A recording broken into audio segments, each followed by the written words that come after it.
You may know the story of Narcissus, you may think you know it. It's about a boy, very handsome, catches his reflection in a pool of water, falls in love with it, never leaves, and eventually dies. That's really only half of the story. Echo was a nymph. She'd been cursed to repeat all the things she heard. So when Narcissus, talking to his reflection, said, "Hey, you're gorgeous," Echo replied. Narcissus thought the reflection was speaking to him. And so they got caught in this ridiculous dance of him speaking to himself and her repeating what he'd said. Of course, you cannot grow as a person if all you ever hear is a reflection of your own thoughts and ideas. That's what happened. He eventually withered and died. But before he died, Athena changed him into the daffodil or the Narcissus flower, and every year it comes back to remind us of their stupidity. But the Narcissus or the daffodil is an interesting little flower.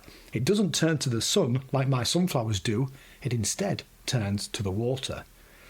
Echo faded into the background. She now lives in the mountains and the valleys, so that when you're out walking and you shout hello, she will shout hello back. What's this got to do with large language models?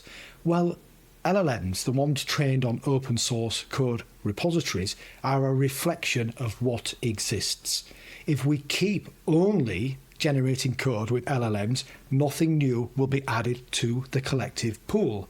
Eventually, the LLMs will stop being valuable, but so too will we. Right now, we are the ones shouting. The LLMs then reflect back, they echo back what we're asking them. And exactly like Narcissus, who felt powerful and strong and loved when Echo spoke to him, we feel powerful and productive when LLMs speak to us.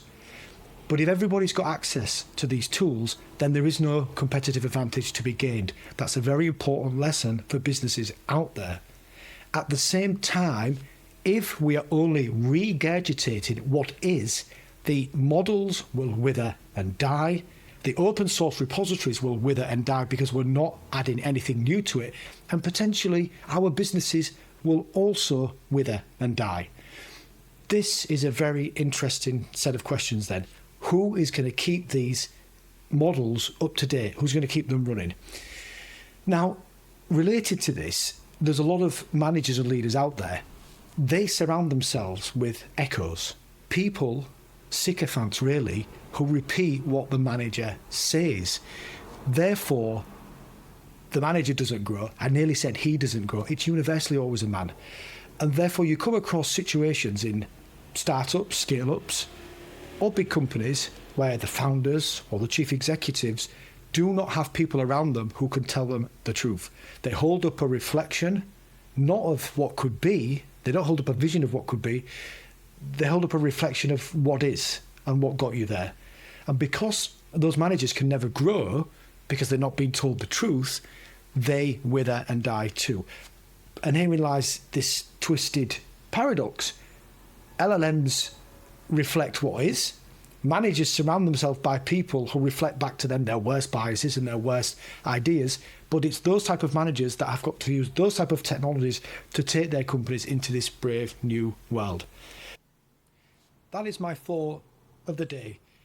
The body of knowledge, what we know already, what's out there, will not change without creative contributions to it.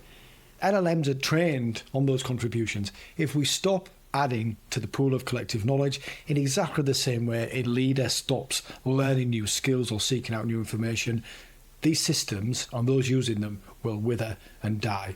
This is crucial that businesses understand this and do not give themselves to these machines and this mechanistic way of thinking, because if they do that, well, you'll lose your soul to begin with, but more importantly, from a business perspective, you'll lose your competitive advantage. The ancient myth then of Narcissus and Echo still teaches us lessons even today. Until next time, thanks for listening.